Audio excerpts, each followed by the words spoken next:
ម៉ែទាំងនគរជំហរមើងម៉ាត់ត្រូវតែកំចាត់សត្រូវបច្ចាទុនត្រៀនដែនដីអត់ក្រែងរអាកាត់ដែនសីមាទឹកដីកម្ពុជាក្នុងនាមមេទ័ពត្រូវតែអង្អាចកុំចង់ញោមខ្លាចស្ដាប់បទបញ្ជាដឹកនាំកំឡាំងប្រឆាំងមិនរីឧបសគ្គពុងពីសម្រាប់ជោគជ័យអាវុធយុទ្ធភ័ណ្ឌរៀបចំឲ្យគ្រប់ការពារថ្ងៃយប់សីមាអធិបតេយ្យពួកជនក៏ក្លឿនប្រហើនខ្លាំងអីឆ្លៀនពៀនដែនដីមិនអាចប្រងើយនាមជាកងទ័ពអង្អាចក្លាហាន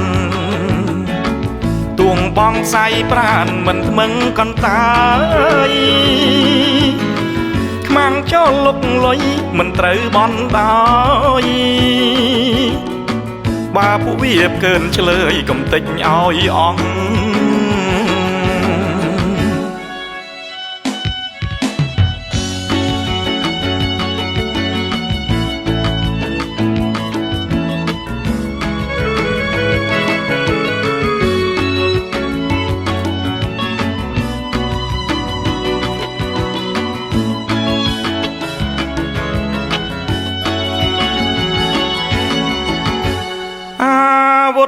យុទ្ធភ័ណ្ឌ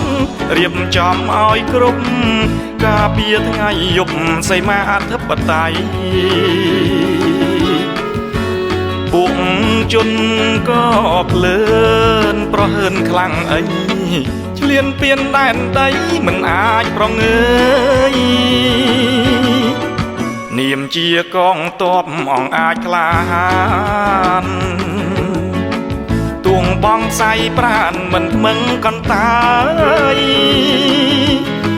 ខ្មាំងចូលលុកលុយមិនត្រូវបន់ដោយ